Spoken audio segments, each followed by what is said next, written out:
Alright, today what we're going to be doing is putting a Dory Myrmex Barini female alate into a tube for founding her colony. Now, when I first started this, one of the frustrations I had was finding enough information on how to do this properly. So this is my system, and so what I'm going to do here is I'm going to walk you through. Now, we're going to start with a bunch of supplies, and in the end we are going to have this completed. So let me put her to the side for a moment. And so what we need, obviously, we need to start with a female alate. This is a Dory Myrmex Barini, one of my favorite species. So we're going to have her. We need cotton. I like using the tubes to fit the cotton, but in the end what we need is a glass tube, and I have this filled halfway with filtered water. We have a nice filtration system. You can also use bottled water or other types of water like that. You just don't want to use tap water, just to be on the safe side. And the type of tubes that I use are 16 by 150 millimeter glass tips tubes. You can get them on Amazon for about $8 for 10 tubes. Relatively cheap, and afterwards you can even use the box to put as a dark space for your founding colonies. So what we're going to start out first with, we need to get some cotton. Okay, get a nice large cotton ball, and we're going to need to unwrap the cotton ball, which sometimes is a little fun, a little complicated, but here we go. And I'm gonna stretch this out. I'm gonna take it approximately halfway, rip it in half. Okay, and there's two pieces of cotton that we need to make. We need to make a plug for the water, and then we need to make the plug to keep the ants in. So what I'm going to do right now is, and more times than not, one of them comes out thicker than the other, and I like to use the smaller one to block the water and the larger one to keep the ants in. So a lot of times I just roll this up. When I get to the very end, what I like to do is I like to bring this over so that we have a nice smooth end instead of all this jagged stuff. And once you have that, take a tube and just make sure it fits. This one doesn't fit too bad, but it's a little loose, okay, but not overly loose. So this will probably be my plug down here to keep the water in. So now I'm gonna grab the other one. Now I want this one to be a little bit thicker because this is what's going to block the opening to the tube. We don't want anyone getting out. So what I usually do is I take this first part and I kind of fold it over like this to make an initial thick part. And we go down. Same thing as before. I like to take the last little bit and we'll try this for size. And yep, this one's a little bit tighter, so that's a good one. This is going to be my outside, and this is going to be my water plug. So put these to the side. Now I've already put my water in here, so this is going to be my water plug. So I'm going to take it with the smooth side out and get it in here. You don't want it crammed too tight, but you don't want it so loose that water can get around it.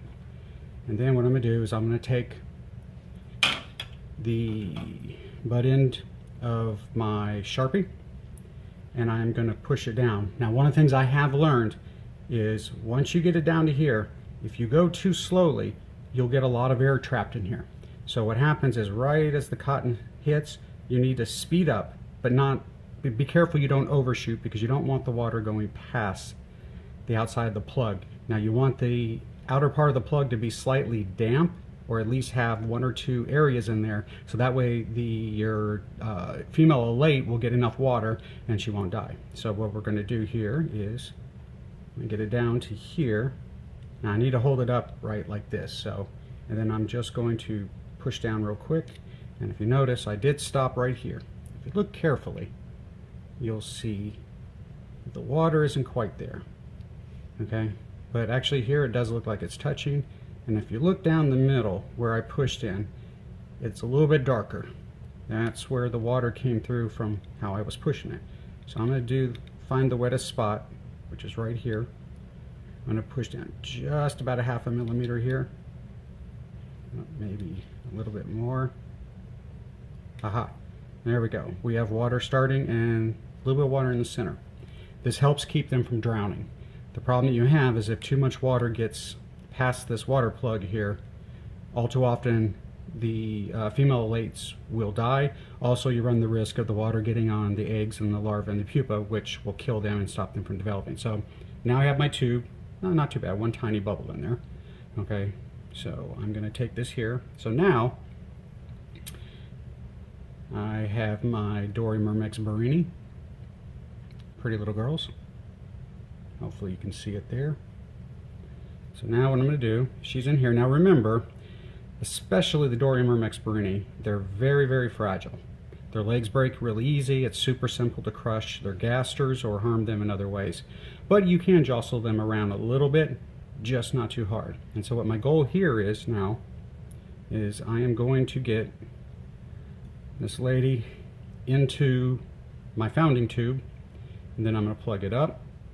So I usually do. Now, once you agitate her and she's in this new tube, she's going to freak out, so she's going to try and climb up. So you usually have to hold it upwards and tap it a little bit until you can get the plug in. So here we go. I'm going to actually get her to the top, so she's upside down, and I'm going to shake a little bit. There we go. Before she gets up there, I'm going to take this other plug here of cotton, and now we have a founding tube. Now, the one thing that I'm doing to make sure that I don't have problems later on figuring out when I need to take out and check them with these girls here usually takes about 4 to 5 weeks. If you do keep them out in the light, more times than not, they will lay eggs, but very rarely will they make it to the pupa state. So this really is a type of ant that you want to put in the dark, which is why I like containers like this. And I actually take tape after I put them in here, and I have black gaffer's tape. If you're not familiar with that, it's a black tape that is non-permanent.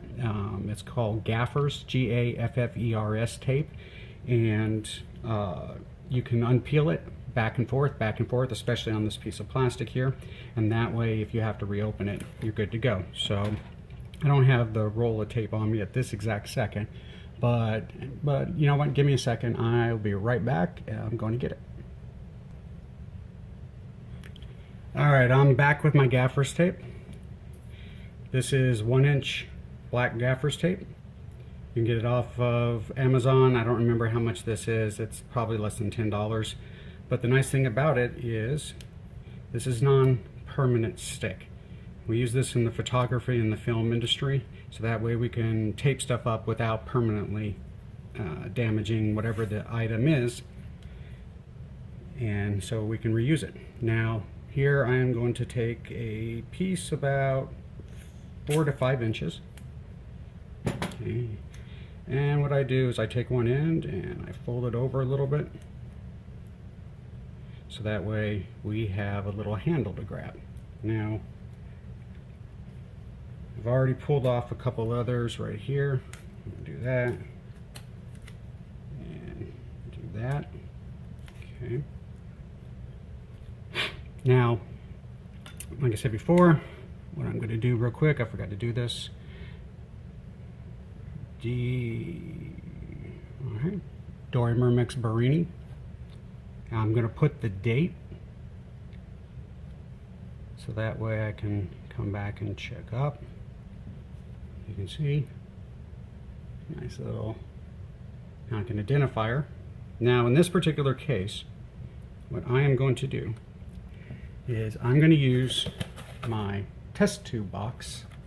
Okay, here's the package of test tubes, comes with a bunch of corks. I just throw the corks away, but on the boxes what I do is I always mark the dry and the wet end. Okay, if you keep this out in the garage, okay, which in North Florida, We usually do. Our garages don't get usually above about 90 degrees. And so a lot of times we can keep them out there, especially in my garage.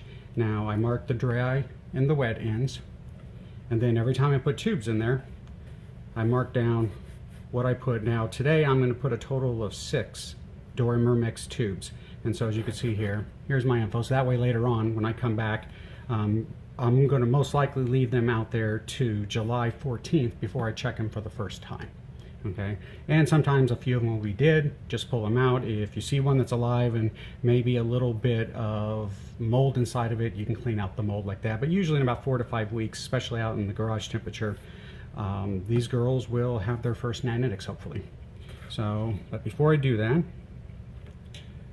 next thing I'm going to do is, since I don't like them rolling around, which can cause problems and stop them from developing their first generation of nanitics, what I do is I take a rubber band and I just twist it around here real quick, and then on the other end, hopefully this is dry, I put another in there. And so now